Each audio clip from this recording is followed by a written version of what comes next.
आचार्य बंधु, आचार्य बंधु, ज्ञानदायिनी मां सरस्वती, आदरणीय हमारे प्रधानाचार्य, आज मालवीय जयंती के उपलक्ष्य में मुझे 2 शब्द करने का अवसर प्राप्त हुआ। 25 दिसंबर भारतीय इतिहास में बहुत ही अविस्मरणीय दिन है। इस दिन हमारे देश में 2 महापुरुषों का जन्म हुआ। आप सभी जानते हैं, पंडित मदन मोहन मालवीय और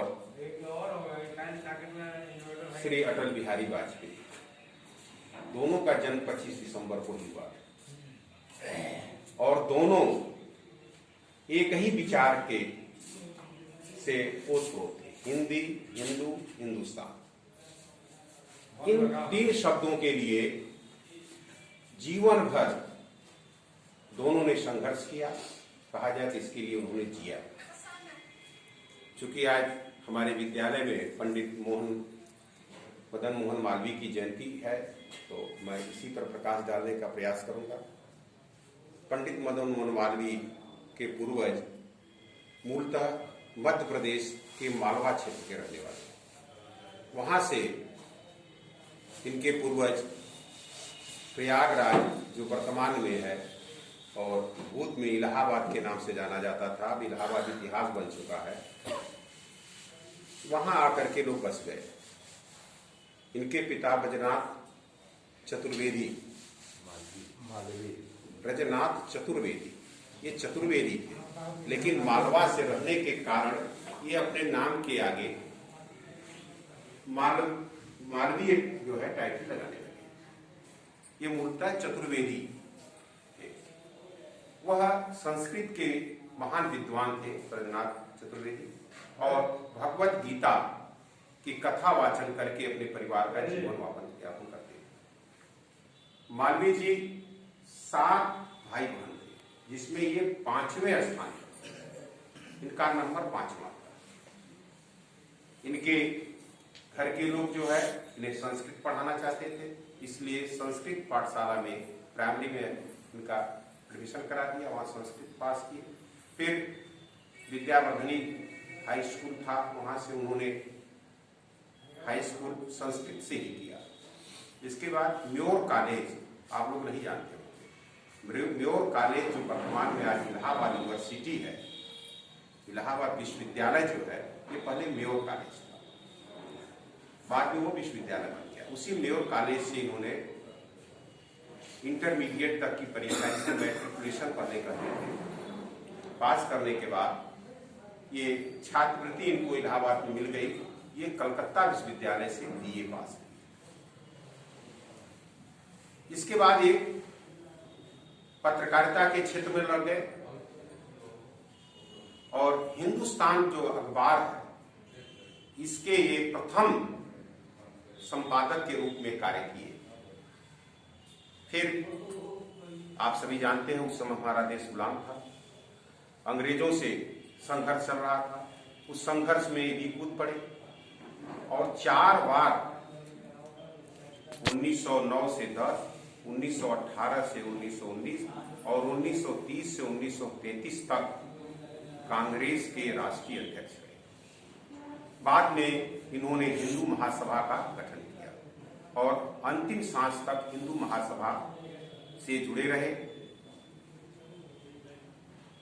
भारत किसी भी राष्ट्र का जो है, अगर उसको नष्ट करना है, उसको बढ़ाना है, उसको विकसित करना है, तो सबसे बड़ा आधार जो होता है, युवा पीढ़ी को परिवर्तित करने के शिक्षा के मूल स्वरूप को बदल दीजिए।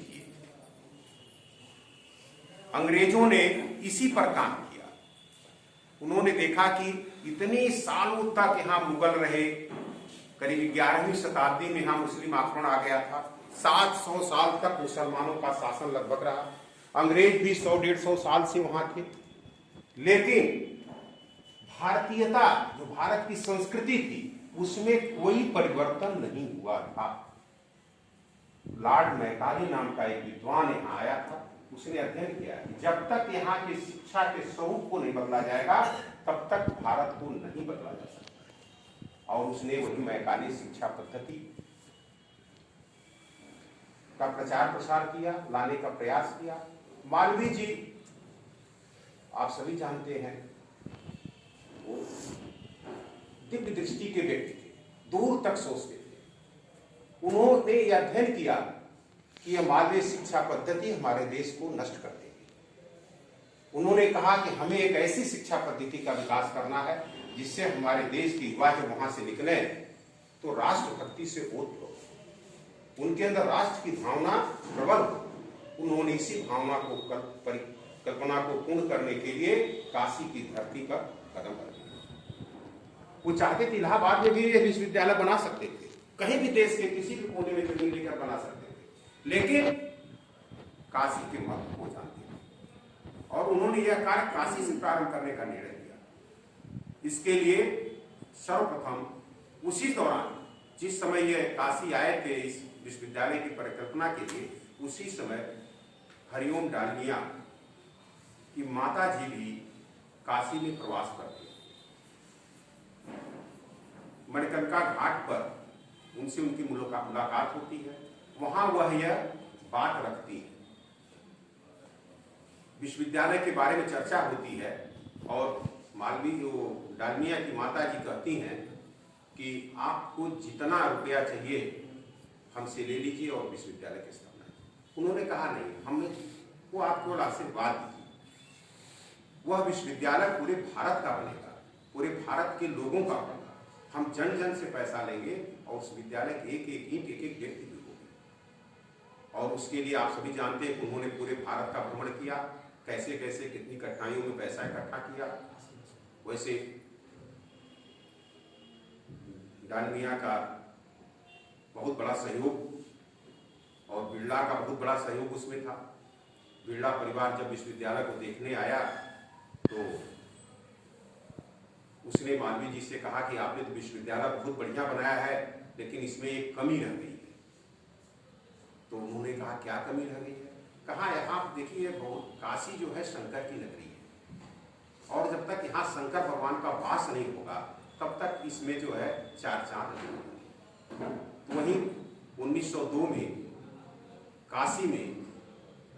काशी हिंदू विश्वविद्यालय में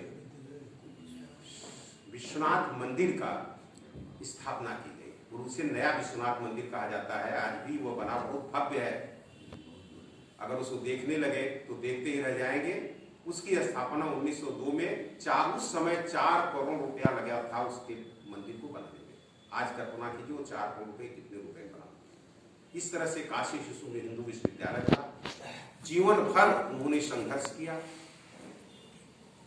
अंग्रेजों के संघर्ष के समय गोलमेज सम्मेलन के जब लंदन हो गए थे, हिंदी में उन्होंने पूरे देश की, उस समय सब लोग केवल अंग्रेजों से मांग कर रहे थे ये सुविधा दे दे, ये सुविधा दे।